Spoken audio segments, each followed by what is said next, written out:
All right, this is part 3 of my Place of Birth series, talking about home birth setting, all about the pros and cons of choosing a home birth. Let's get into it.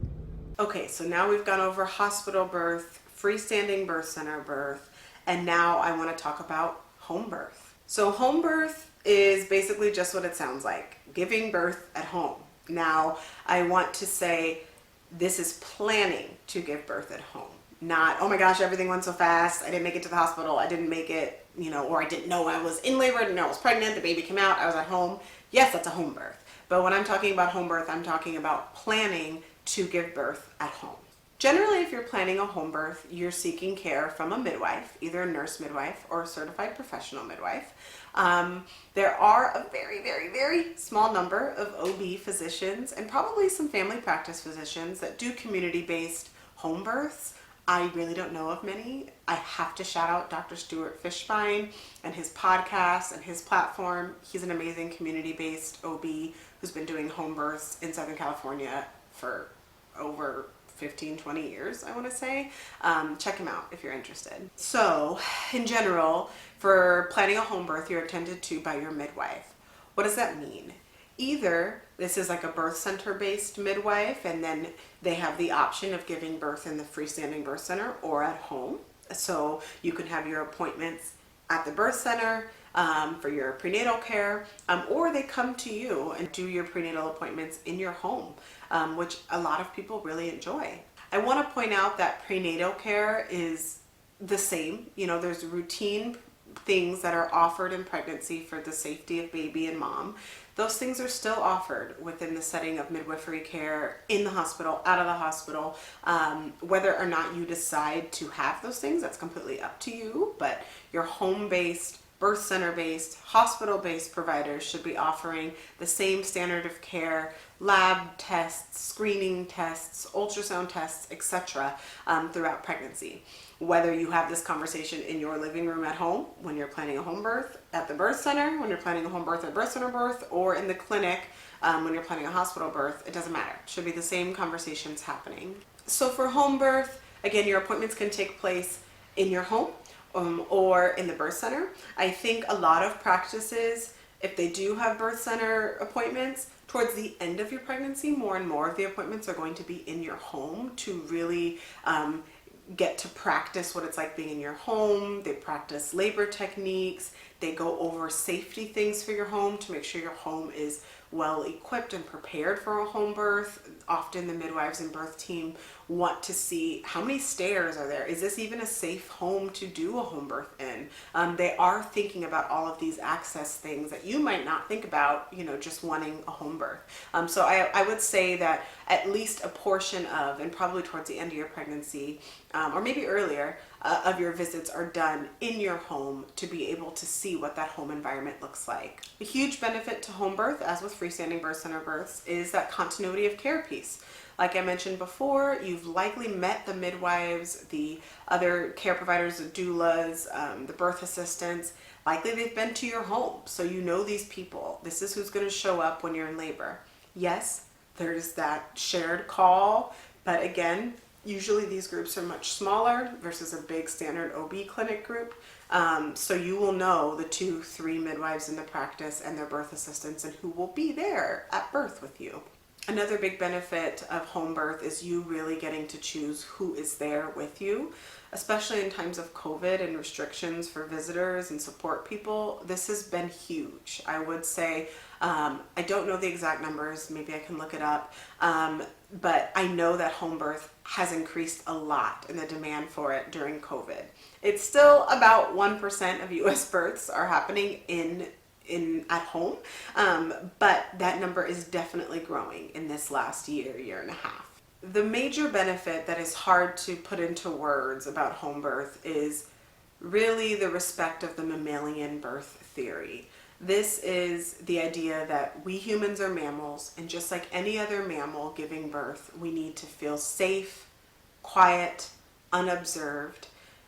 When you think about other mammals giving birth, they don't go on a journey somewhere else with bright lights to be seen by other animals that they don't know to help facilitate birth. Okay, I know we're humans, it's 2021, we have evolved minds, I know all of these things. However, with something as primal as and physiologic as birth, there is still that mammalian piece that when we get in the car to even go to the birth center, to go to the hospital, that disrupts some of those hormonal influences that may be at play in labor. So without getting too much into it, that'll be a whole separate video. A home birth truly honors that mammalian birth theory and allows you to be at peace, unobserved, in your own quiet space. I would say the negatives of home birth are similar to the negatives of a freestanding birth center. The main ones being no immediate access to the OR or the NICU or spatial baby team. Again, most normal, low-risk pregnancies, full-term babies do not need that immediate access. However, that is still a negative and a perceived safety concern. The other negative that, crosses over to home births as well is often not covered by insurance. Not often, I would say. I've never heard of a home birth being covered by insurance.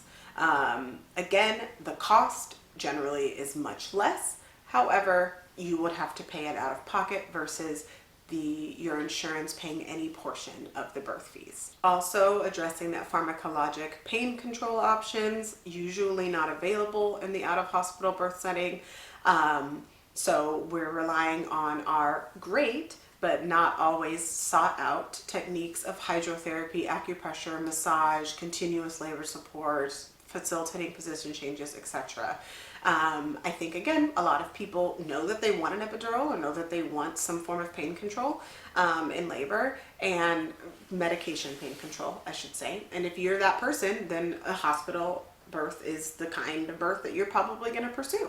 The last negative I'll say that I didn't say for freestanding birth center, and I'm going to call it a perceived negative, is the idea of giving birth in your house. Was that messy? I think a lot of people think about that. Of course, birth comes with blood and bodily fluids and all of this kind of stuff.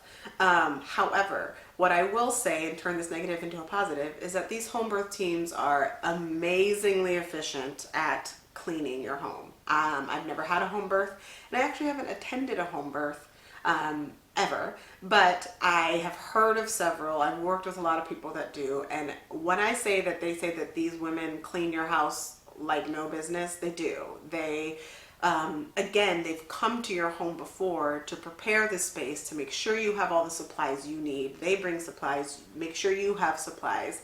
And in the background, while you're doing your bonding time with baby and your partner and whatever family friends you have chosen to be there, they are cleaning everything up. So I would say that that's a perceived negative. However, the birth team got you. You do not have to worry about cleaning up after birth.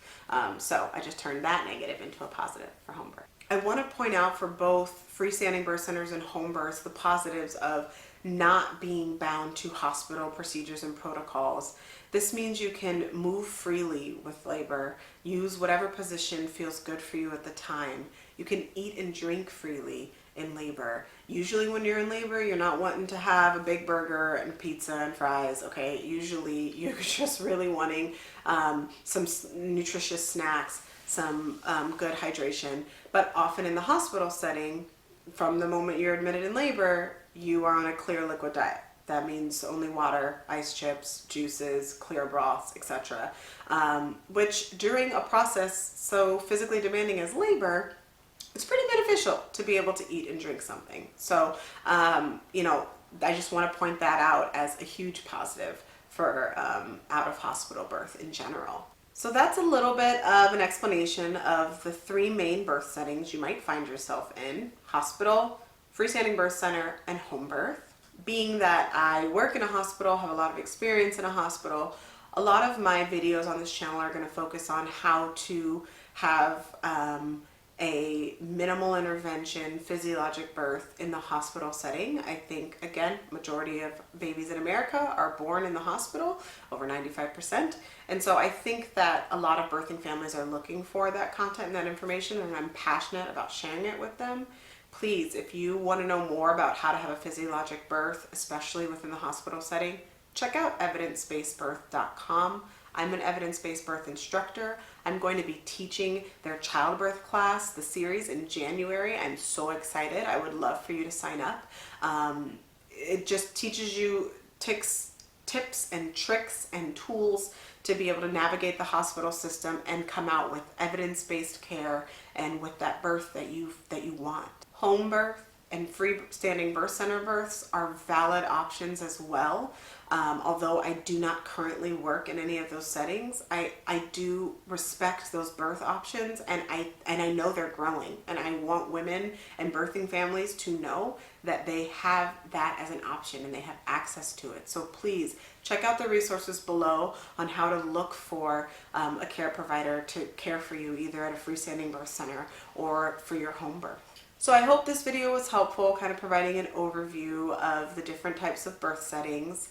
Share it with another mama you know. Subscribe to this channel if you haven't already. Please, it really helps me kind of know what kind of content to give you guys. Let me know if you have any other input, if you have any other questions. Thanks for watching. I'll see you next time. Bye-bye.